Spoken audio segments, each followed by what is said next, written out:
السلام علیکم دوستو، آپ نے جب بھی عیسوی کیلنڈر کو غور سے دیکھا ہوگا تو آپ نے نوٹ کیا ہوگا کہ ہر مہینے میں تقریباً 30 یا 31 دن ہوتے ہیں، لیکن ایک مہینہ ایسا بھی ہے جس میں دنوں کی تعداد صرف 28 ہے، اور بعض اوقات تو ایسا بھی ہوتا ہے کہ اس میں دنوں کی تعداد 29 بھی ہو جاتی ہے۔ تو سب کچھ ایسا کیوں ہے؟ اس ویڈیو میں ہم آپ کو بتائیں گے کہ اس کے پیچھے کیا کہانی ہے۔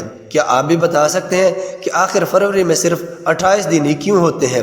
تو یہ قدیم روم کی مہربانی ہے، اور فروری کا مہینہ در حقیقت آغاز میں تھا ہی نہیں۔ جی ہاں، واقعی 8ویں صدی قبل مسیح میں رومن حکومت کا کیلنڈر 10 مہینوں پر مشتمل تھا، جس میں سال کا آغاز مارچ اور اختتام دسمبر میں ہوتا تھا۔ جنوری اور فروری تھے ہی نہیں۔ 10 مہینوں کا یہ سال 304 دن پر مشتمل تھا، جس میں مارچ 31، اپریل 30، مئی 31، جون 30، جولائی 31، اگست 30، ستمبر 30، اکتوبر 31، نومبر 30 اور دسمبر 30 دنوں پر مشتمل تھے۔ اس زمانے میں سرما ایک بے نام اور بغیر مہینے کا دور ہوتا تھا، جس کی کسی کو کوئی پرواہ نہیں تھی، کیونکہ فصلوں کی کاشت ایک خاص وقت میں ہوتی تھی اور اس وجہ سے سردیاں بیکار سمجھی جاتی تھیں۔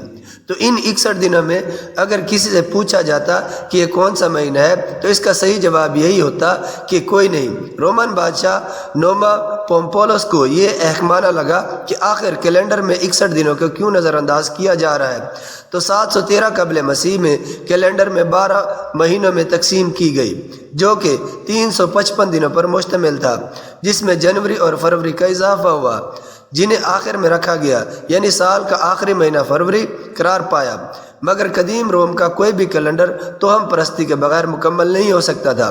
قدیم روم میں جفت عادات کو بدقسمتی کی علامت مانا جاتا تھا، تو بادشاہ نوما نے ہر مہینے کو طاق عادات پر مشتمل کرنا چاہا، مگر 355 دن پورے کرنے کے لیے ایک مہینے کو جفت میں رکھنا پڑا، اور ایسا فروری کے ساتھ ہوا، جس کی ممکنہ وجہ اس کا فہرست میں آخر میں ہونا تھا۔ اور پھر سال کے مہینے کچھ ایسے ہو گئے: مارچ 31، اپریل 29، مئی 31، جون 29، جولائی 31، اگست 29، ستمبر 29، اکتوبر 31، نومبر 29، دسمبر 29، جنوری 29 اور فروری 28 دنوں پر مشتمل تھے۔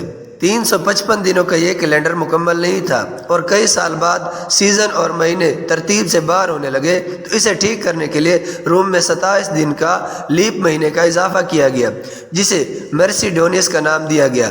اس کے لیے فروری کے 4 دن نکال دیے گئے، اور لیپ مہینے کا آغاز 24 فروری کے بعد ہونے لگا، جس سے پھر یہ ایندیا ملتا ہے کہ اس مہینے کی کسی کو کوئی پرواہ نہیں تھی۔ مگر یہ لیپ مہینہ جلد درد سر بن گیا، کیونکہ اس میں تسلسل نہیں تھا، جس کی بڑی وجہ اس زمانے کے مذہبی رہنماؤں کا اس کا تعین کرنا تھا۔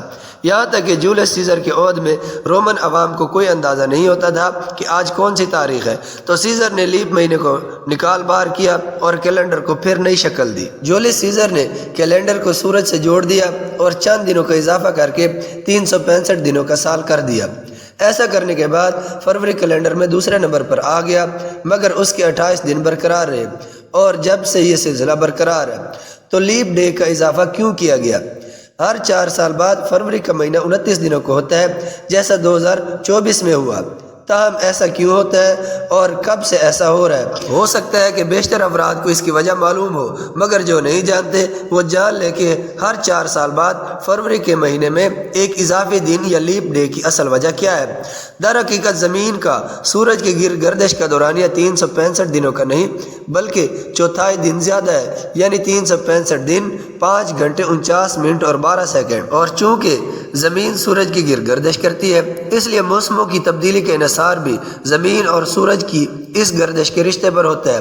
اس لیے اگر ہر سال 365 دن رکھیں تو ہر سال چوتھائی دن کا فرق پڑنے لگ جاتا ہے، اور کیلنڈر موسم سے دور ہونا شروع ہو جاتا ہے۔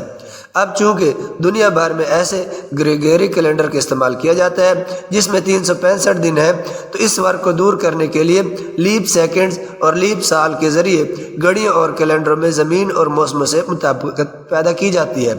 تقریباً 45 قبل مسیح میں روم کے بادشاہ جولیس سیزر نے کیلنڈروں کی اصلاحات کے لیے کمیشن قائم کیا، جس نے فیصلہ کیا کہ ہر 4 سال میں سے ایک سال 366 دن کا کیا جائے۔